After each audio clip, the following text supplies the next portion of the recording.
Suite et fin de la correction des exercices du chapitre 1, dernière partie, partie 4. Donc il reste les exercices 4 et 5. Donc dans l'exercice 4, on considère la fonction f définie par f de x égale à x au carré moins 9 demi de x.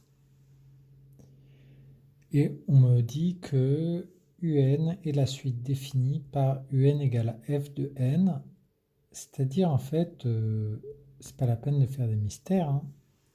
N au carré moins 9 demi de n.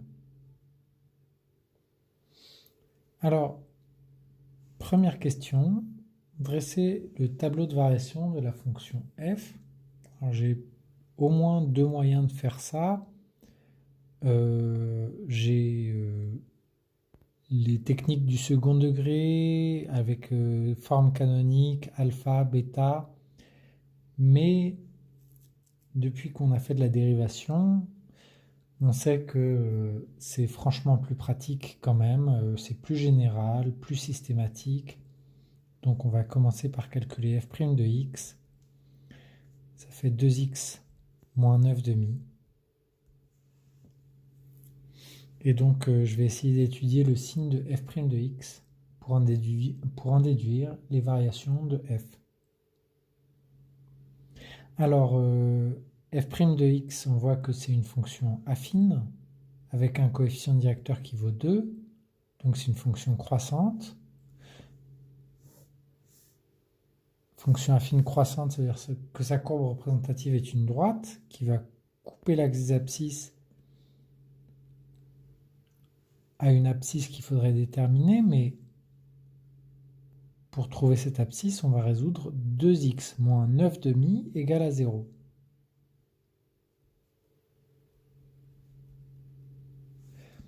Ça se fait en deux étapes, petites, faciles, tranquilles, et on trouve que x égale à 9 quarts.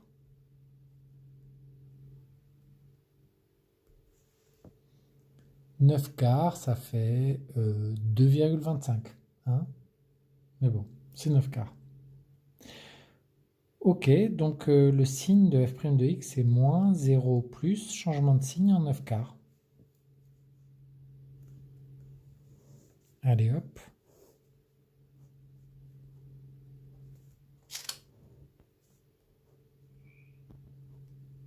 Moins 0 plus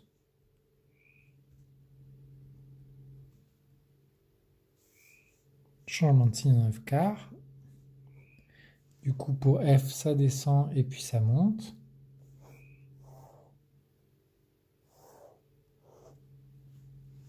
J'ai mon tableau de variation. Je pourrais calculer là l'image de 9 quarts, mais ça ne m'est pas demandé et c'est pas sûr du tout que ce soit utile. J'en fais pas plus. J'ai dressé le tableau des variations de f et donc j'ai répondu à la question qui s'appelait petit a, pas petit 1. Question B, en déduire que un est croissante à partir d'un certain rang, à préciser. 9 quarts, je l'ai dit tout à l'heure, c'est 2,25. Donc 2 est à gauche et 3 est à droite. Donc ce qui est sûr, c'est que c'est croissant à partir du rang 3. On voit que la flèche ne fait que monter là, et comme on a un égale f de n, et qu'à partir de n égale 3, ça fait que monter, c'est que un est croissante à partir du rang 3. Ça, c'était pour la petite b. Hein. Donc pour la petite b, on écrit juste 9 quarts égale à 2,25. Donc, un est croissante. On peut même dire strictement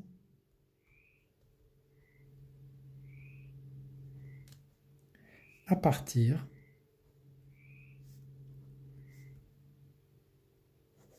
du rang n égale 3. Ok.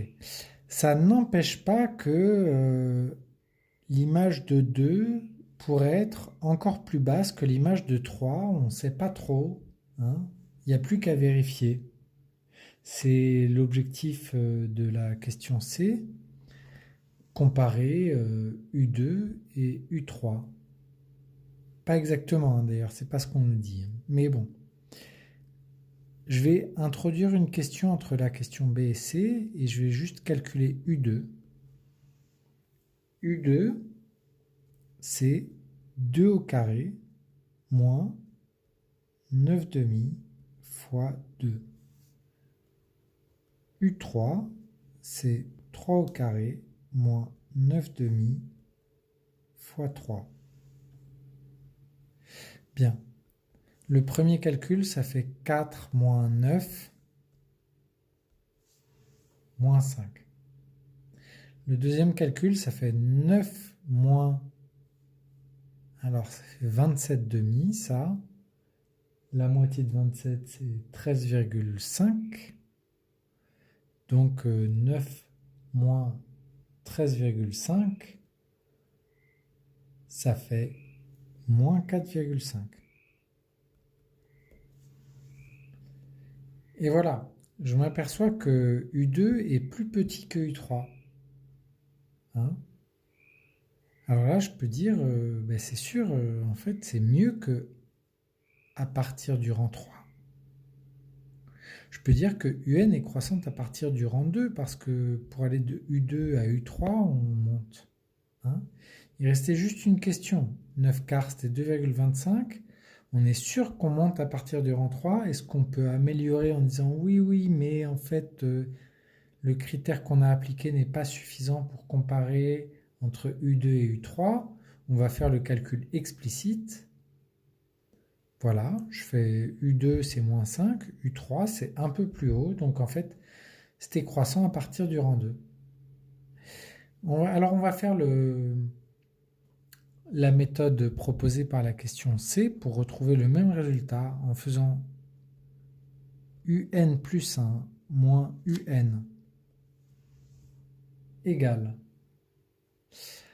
Alors on l'a dit ici, UN c'est n carré moins 9 demi de n. Alors UN plus 1 ça va être n plus 1 carré moins 9 demi de n plus 1. Donc tout ça, c'est un plus 1. Et il me reste à faire moins un. Moins n carré moins 9 demi de n. Et bien sûr, je n'oublie pas les parenthèses ici. Bien, je vais développer tout ça. Ça, le n plus 1 au carré, il est classique. Ça fait n carré plus 2n plus 1. Moins 9 demi de n plus 1, ça fait moins 9 demi de n moins 9 demi. Et là, j'ai plus qu'à changer les signes. Moins n carré plus 9 demi de n.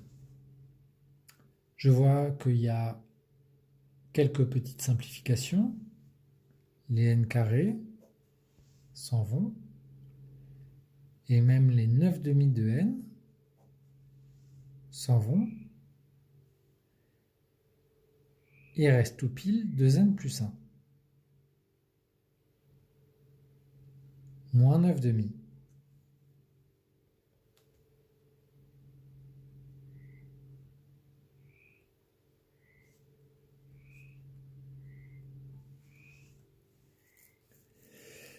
Alors 2n plus 1 moins 9 demi, si on fait la réduction, ça fait 2n moins 7 demi, ou alors 2n moins 3,5. Hein. Et donc, on cherche à savoir si c'est positif ou négatif, à partir de quel rang. Bon, là, on doit voir que si n est très très grand, alors 2 fois n, c'est vraiment très très grand, et retirer 3,5, ça ne change pas grand-chose. 2n moins 7 demi, c'est positif lorsque n est très grand. Et il faudrait savoir à partir de quel rang ça devient positif. Donc, pour répondre à cette question, on va résoudre l'inéquation. Excusez-moi. 2n moins 7 demi plus grand que 0, pour savoir quand c'est positif. Aucune difficulté, ça fait 2n plus grand que 7 demi. Je divise par 2, n plus grand que 7 quarts. 7 quarts, c'est 1,75. Bon, mais n est un entier, ça revient à dire que n est supérieur ou égal à 2. Voilà, donc quand est-ce que un plus 1 moins un devient positif? À partir de n égale à 2, et donc un est croissante à partir du rang 2. Voilà pour l'exercice 4. Je passe à la question 5. Et cette fois-ci, on me dit que un égale à 5 moins 3 fois 0,9 à la puissance n. Alors, étudier les variations de un. Alors, pour faire ça, c'est la question A. Étudier les variations de un. Pour faire ça, le plus pratique, c'est de procéder par étapes dans la formule. On va regarder là où il y a du n. Il y a du n dans la puissance. C'est 0,9 à la puissance n. Et là, vous devez savoir que 0,9 à la puissance n, c'est décroissant. Ça fait partie des résultats de cette section 4. Une suite géométrique, en fait, si vous avez Q qui est compris entre 0 et 1, alors Q puissance n, c'est une suite décroissante. Strictement même. Mais bon. Ok, donc le 0,9 puissance n qui est là, comme 0,9 tout seul sans le n, c'est important ça. 0,9 est compris entre 0 et 1, mais du coup 0,9 puissance n, c'est décroissant. Mais si je le multiplie par moins 3, ça veut dire que je fais une multiplication par un nombre négatif, ça renverse le sens de variation. Et donc moins 3 fois 0,9 puissance n, c'est croissant. Et puis si je rajoute 5, ça ne change rien au problème.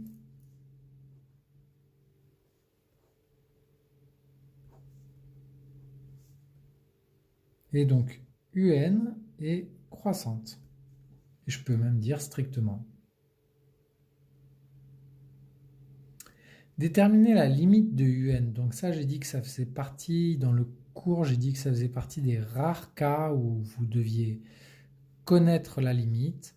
En fait, quand il y a du q puissance n, comme ici, vous devez savoir que si le q est entre moins 1 et 1, alors q puissance n, ça tend vers 0. Donc ce truc-là, là, ça tend vers 0.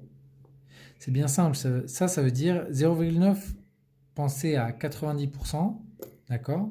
Et puissance n, ça veut dire, on prend 90%, de 90%, de 90%, de 90%.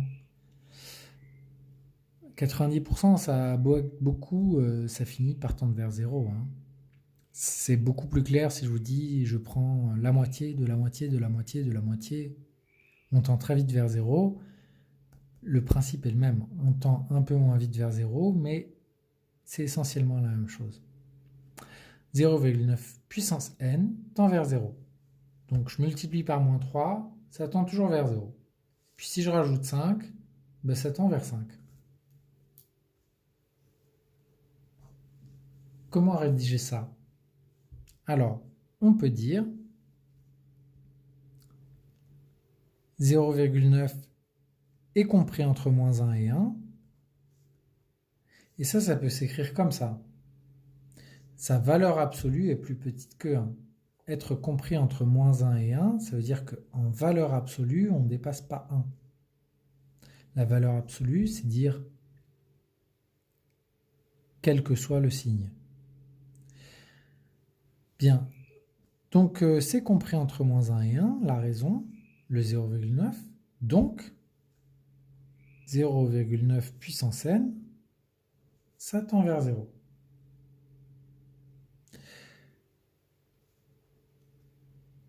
Par opération sur les limites, c'est une bonne manière de rédiger sans se prendre trop la tête sur les détails. Par opération sur les limites, si je fais 5 moins 3 fois 0,9 à la puissance n, ça tend vers quoi? 5 moins 3 fois la limite du 0,9 puissance n, 0. Et ça fait 5.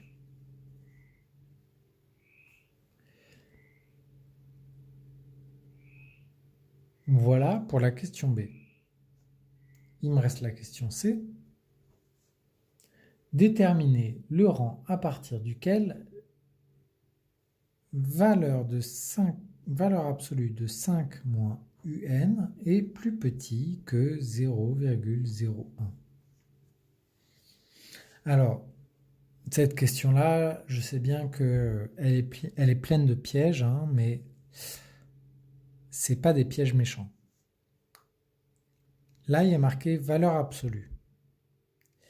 Mais ça, si vous réfléchissez bien, ça veut dire soit c'est 5 moins un. Quand on met une valeur absolue, ça veut dire que c'est soit le nombre qui est marqué dedans, soit son opposé. Mais regardez la formule qui définit un. Cette formule-là, le résultat, il est forcément plus petit que 5, parce que c'est 5 moins quelque chose de positif. Donc, quand j'écris 5 moins un entre valeurs absolues, finalement, c'est 5 moins quelque chose de positif, excusez-moi. C'est 5 moins quelque chose de plus petit, donc c'est positif ce qu'il y a dans la valeur absolue. Donc cette valeur absolue, elle est superflue.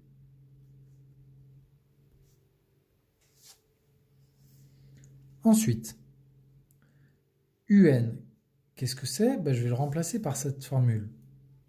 5 moins, j'oublie pas les parenthèses, 5 moins 3 fois 0,9 à la puissance n, plus petit que 0,01.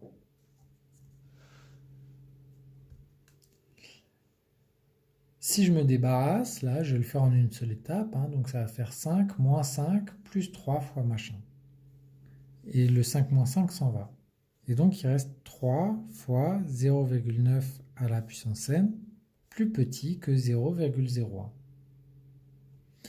Je divise par 3, classiquement, 0,9 puissance n, plus petit que 0,01 sur 3.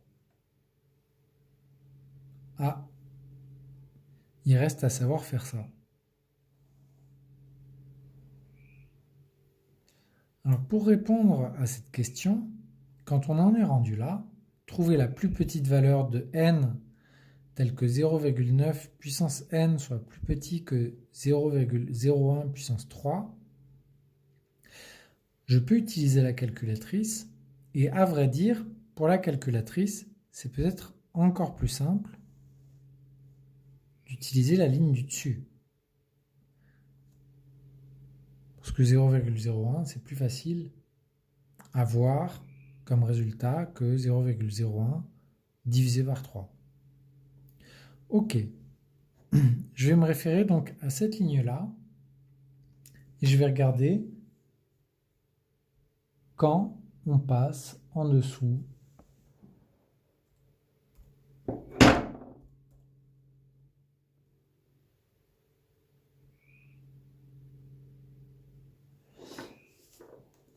Alors, il y a une manière algorithmique en utilisant Python, j'y reviendrai, mais il y a une manière plus élémentaire aussi.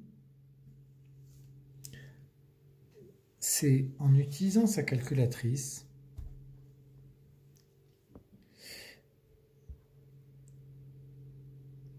d'écrire les choses comme ça. Alors, attendez, hop, on veut 3 fois 0,9 puissance n. Donc on va écrire 3. On va appuyer sur... On voit pas très bien, je vais rapprocher. Attendez.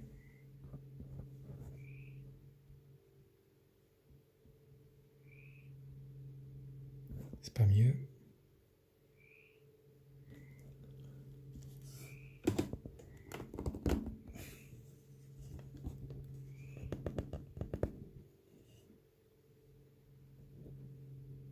Ok. Je vais appuyer sur exécute. Et comme ça, c'est la valeur enregistrée. Et je vais multiplier par 0,9 une fois. Et si je recommence, ça remultiplie par 0,9 deux fois, 3 fois, 4 fois, 5 fois, 6 fois, 7, 8, 9, 10, 11, 12, 13, 14, 15, 16, 17, 18, 19, 20, 21, 22, 23, 24, 25, 26, 27, 28, 29, 30, 31, 32, 33, 34, 35, 36, 37, 38, 39, 40, 41, 42, 43, 44, 45, 46, 47, 48, 49, 50, 51, 52, 53, 54, 55.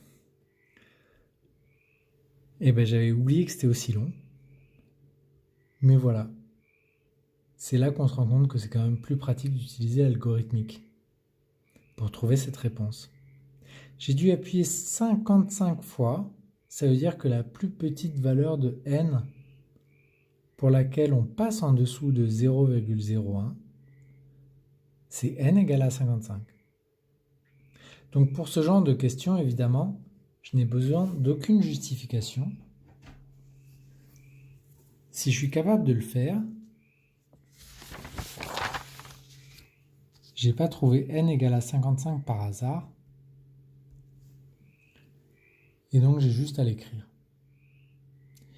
Mais évidemment, l'idéal pour répondre à cette question, c'était la question...